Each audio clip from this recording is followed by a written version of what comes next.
With the Lucky Land Slots, you can get lucky just about anywhere. This is your captain speaking. We've got clear runway and the weather's fine, but we're just going to circle up here a while and get lucky.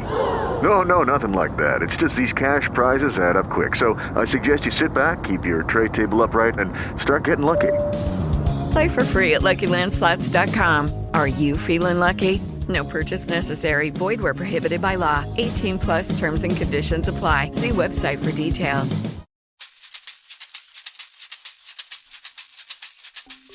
Hi, my name is Richard Dix, and this is How Did That Happen? A podcast where I look at everyday things or events and try to figure out how they came to be. Every week I will pick one thing and dive into it for about 10 to 15 minutes, and at the end, hopefully we have a better idea of how it happened. This week, dollar stores. How did that happen? For what feels like a lifetime, there have been stores that advertise their goods are only $1. They come in all shapes and sizes, with some being within the vicinity of $1 and others being closer to a penny. As a kid who grew up in Virginia Beach in the 90s, dollar stores were ubiquitous. This is because Hampton Roads is the home to the headquarters of Dollar Tree, or Only $1, as it was known until 1993. Our story starts in the 19th century with the creation of five and dime stores. Woolworth is a name that a lot of older generations will recognize, but it is known for much more than having once been home to the world's tallest building, which was surpassed by Chicago's Chrysler Building in 1930.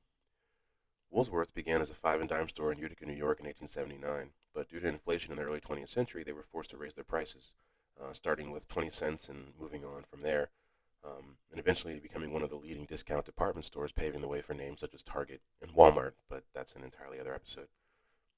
They laid the groundwork for what will become a multi-billion-dollar business model, cheaply made goods that were imported to America and sold for profit. In those days, the imports were coming from Europe, and some of the stories surrounding the struggle were astonishing. An article from the Saturday Evening Post quoted the owner himself, Frank Woolworth, while on a buying trip to Germany, as saying, "The streets are filled with women with baskets on their backs, filled with dolls and toys."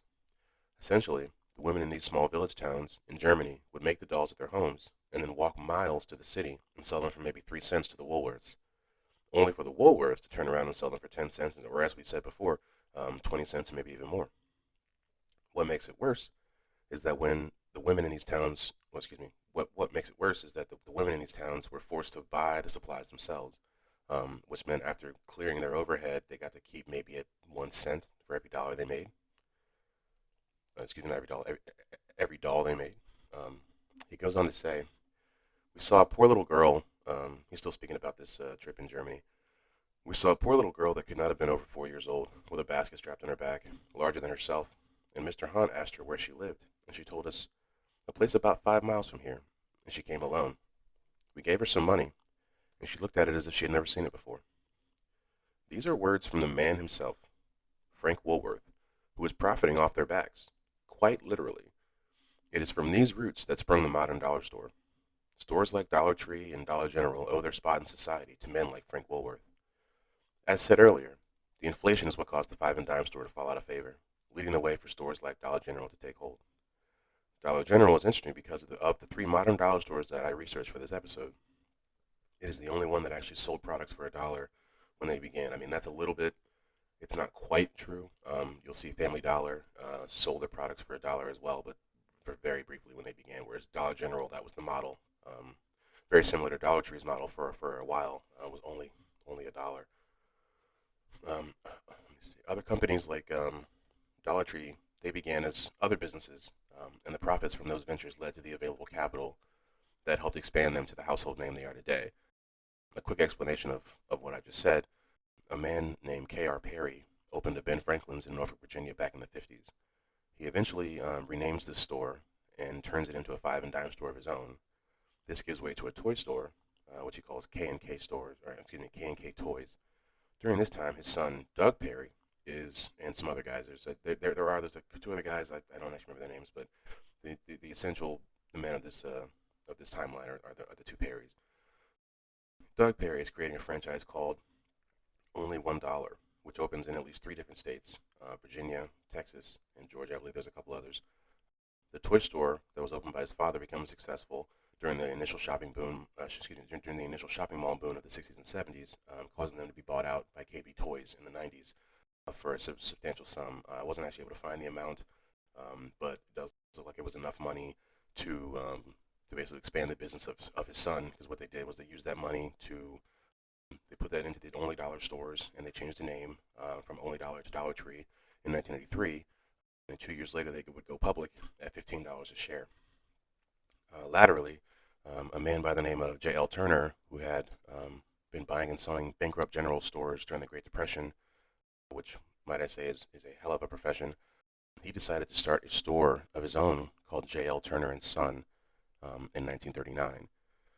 I wouldn't say that there was much creativity put in that name. Initially, it was a regular goods store that sold things at normal prices until the mid-50s. That's when Turner got the idea to sell products for $1. This came from the idea came from him seeing dollar days at the competing dollar stores, or at the competing department stores in town and in the area. One day, throughout the year, throughout the season, everything there would be $1, and evidently it was doing really well. And so his mind, the idea being, well, if that works for one day, why wouldn't it work for the other 364? So the first Dollar General was opened in Springfield, Kentucky, in 1955. It sold items for $1. I'd like to make the distinction, as you see, we talked about the businesses that are before the dollar stores, and this is J.L. Turner had a business like that, and so that's why I do make the distinction of him. When he first started this business itself, it did start selling items for $1. That's why I feel that is different than Dollar Tree or even Family Dollar. But J.L. Turner would go on to die about 10 years after he started Dollar General. Not long after Turner's death, his son takes the company public, and Dollar General would take the normal ebbs and flows of a growing company. You see them everywhere. It's not as sexy a story as Dollar Tree, but compelling nonetheless, because they chose to begin selling products for $1, even though they changed that model. But other competitors like Dollar Tree didn't start doing that for at least 30 years, because the first Only Dollar store didn't open until 1986. And prior to that, they were just a toy store. Well-run toy store, but they didn't, the dollar structure was not in their head at all. The story of Family Dollar, which is the third and last dollar store that was researched for this episode, is also not a very sexy story, but it was started in Charlotte, North Carolina in 1959. I mean, I guess I say that. People might think their stories are sexy, and my own opinion. But it was started in Charlotte, North Carolina in 1959 by a man named Leon Levine, or Levine, however you pronounce that. He did not keep to the $1 structure for very long, moving up to $2 and $3 and so on to where it is today. The only interesting thing I see that differs, and I find this to be pretty interesting, from the rest of these stories, their creation stories, how they got their inspiration, is that Mr. Levine got his inspiration from visiting a dollar store in Kentucky in 1959.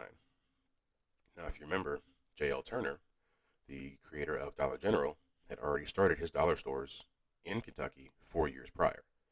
So there's a better than not chance that the man who started Family Dollar got his idea from walking inside a Dollar General, which, I mean, if before this I told you that, you probably wouldn't believe it. I know I wouldn't believe it.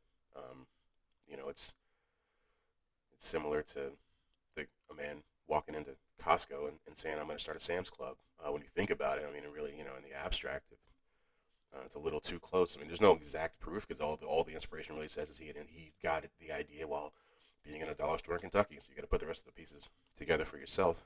But they certainly seem to be there. What unifies these stories is the concept of the discount store, be it Five and Dime or the almighty dollar. These businesses came into their prime during the middle of the 20th century. Their creation at the time speaks to the transition that society was undergoing from a lot of the well-made goods to the more what I would consider throwaway items. I mean, as stated, Frank Woolworth was not one of the first people, but really kind of pioneered and I would say optimized the idea of taking goods and labor from outside of America where they're cheaply made and bringing them back in and profiting it. Sometimes almost 100% profit in some cases, but not. It's very interesting. Another interesting fact that I found out, there's two more, and I'll go ahead and wrap it up. There are two interesting facts that I found out while looking this up. Is that Woolworths, when they started their stores back in the early 1800s, or excuse me, the late 1800s, they were one of the first stores to put their goods out for the customer to inspect before purchase, which is before that, you've seen Westerns or any kind of older movies. You walk into a goods store and there's a man behind the counter and you hand him a list and he gets you whatever you asked for. But that's how it worked. And they basically, they flipped it into what it is now. I mean, can you imagine going into Walmart? Could you imagine the counter that there must have had to, there would have to be if Walmart operated under the old 1850s general store model? So they were one of the first ones to do that.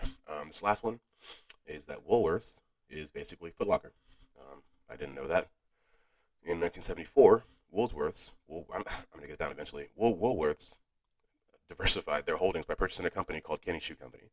They opened stores under this company called Foot Locker. The Woolworth Company incorporated a separate company called the Woolworth Corporation that oversaw the everyday runnings of Foot Locker. And that basically means that the Woolworths started another company under their corporate umbrella, which they could profit from, that in turn became one of the most profitable shoe companies of all time. I mean, so basically from the roots of a five and dime store to basically having kids line up outside of your store for Jordans every Saturday. That's a pretty interesting connection, I think. So that's been it. That is the first episode of How Did That Happen? We covered dollar stores, and we've seen how they went from five and dime stores to all the way to Foot Locker, evidently. And so I appreciate you guys for listening in. I hope you guys come back next week. Next week is going to be, I believe it's going to be rubber bands. So we're going to find out what happened with rubber bands. You think it's that simple as rubber and then a band, but it's not. Thanks for listening.